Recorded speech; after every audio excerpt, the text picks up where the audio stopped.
Hi, welcome back to Learning Grows. Today we want to talk about a really interesting topic.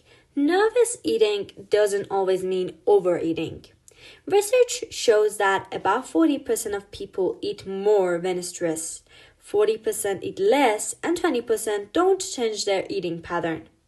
Much of what we know about stress-induced overeating comes from cultural stereotypes, such as seen from TV series, movies, or social media posts. The research that has been done on this behavior is mostly based on a survey that asked people to remember what they ate during stressful times. However, according to Dr. Christian Janvars, these types of surveys have a fundamental problem that under stressful conditions, people's perceptions change, making it very difficult to accurately describe how their eating behavior is affected. Dr. Christian Janvars, a professor at Harvard University, says you don't actually eat more when you're stressed. You think you've eaten more, probably because the amount of food in your mind seems bigger. People often recall the stressful moments such as breakup and then the scene of eating ice cream. He says they register these two images in their minds as examples of stress-induced overeating, even if the actual amount they ate wasn't much. While all the other times they were really stressed, such as at work, they ate less. They don't remember. The fact is that many people eat even less during acute stress. Previous research has shown that about 40% of people eat more when they're stressed, 40% eat less, and 20% don't change their eating habits.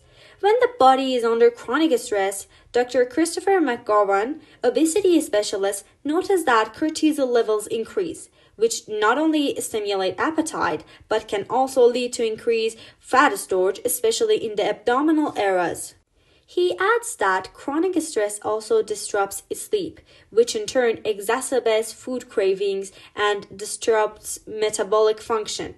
And it's that point that people often turn to comfort foods that are high in fat and sugar, foods that stimulate the brain's pleasure center and release dopamine, which provides a temporary scene of relief, but this relief is short-lived and is often accompanied by feeling of guilt and regret. Now we want to ask a question: how to prevent binge eating? The more we eat in response to emotions, the stronger the connection between that emotion and the food we crave becomes, and this causes binge eating to become deeper and more ingrained over time. Food craving usually lasts about 2 to 30 minutes. If you can withstand those initial feelings, which are intense and sometimes overwhelming, they usually subside and become more manageable.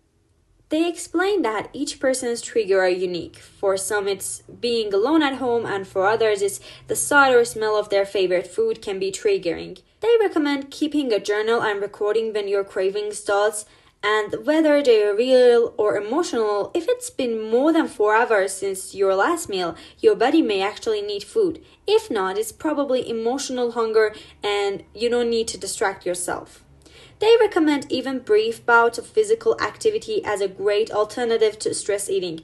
Exercise not only reduces cortisol levels, but also improves mood, sleep, and physical health. Other simple options for distracting yourself from binge eating include reading a chapter of a favorite book, taking a short walk, sitting outside, or doing 50 minutes of yoga. Remember, every time you resist a food craving, you are actually teaching your brain to stop thinking of food as a temporary fix. I hope you enjoy it. Don't forget to like and subscribe.